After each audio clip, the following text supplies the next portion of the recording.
This week we're discussing the last 3 chapters of Sloane Crosley's book, I Was Told There'd Be Cake, from Smell Like This to Fever Faker, and Lay Like Broccoli in the middle. There's only 3, I guess I could say them all. When I was reading the chapter Smell This, and it was about tarts, and then later on it was about poo, I did not expect there to be some human rights things sprinkled in there as well. I thought that the character Justine's description of feminism was particularly great. On page 194, a feminist is someone who believes in the equality of the sexes. Men are feminists. And obviously feminism is a much more complex philosophy than just that, but I thought it told a lot about Justine's character, and it made me wonder why she was with that asshole Trevor. And I made a note that Sloane Crosley deeming Trevor as non-tart worthy reminded me of that episode of Seinfeld where Elaine deems people sponge worthy or not. But the part that made me laugh the hardest was when the author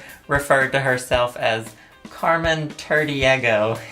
I just laughed so hard. And I really hope you guys are old enough to remember Carmen Sandiego, because otherwise I'm just sad. But I was incredibly disappointed that we did not find out who exactly pooed on the carpet. So moving on to the Lay Like Broccoli chapter, I think in this chapter Sloane Crosley unintentionally called being gay a lifestyle and sort of compared it to being a choice. On page 208, as a lifestyle once kept between a select few and that now has many coming out of the freezer, being a vegetarian in New York is not unlike being gay. And then she further compared being gay to vegetarianism, and even though it was indirect, I still rolled my eyes because lifestyle sort of implies that everyone in that group lives the same, and it also sort of implies that it's a choice when simply by comparing vegetarianism to being gay. But I am willing to forgive this slip up because I honestly think that Sloane Crosley was just reaching for a comparison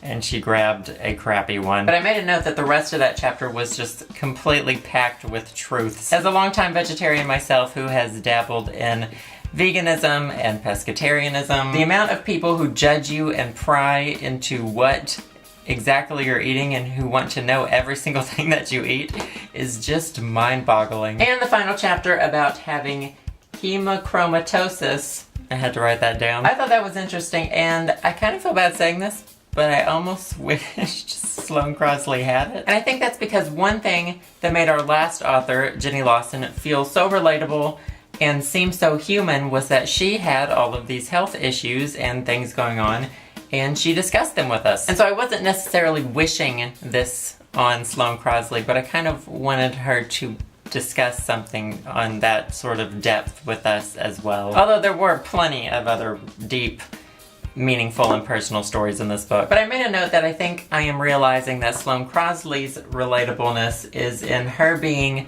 a bit normal. So we are able to self-project into the stories from her life and we can sort of feel that same way that she's feeling. So I am glad that Sloane Crosley doesn't have to deal with hemochromatosis. Next week, I will be reading some of your comments and discussing what you guys have been thinking about this book. So this week, leave me anything else that you want to say about this book because, like I said, I will be reading some of your reviews in next week's video. You can tell me what you liked, what you didn't like, how it compares to other books that we've read, tone, diction, whatever you want. And I will see you guys Wednesday.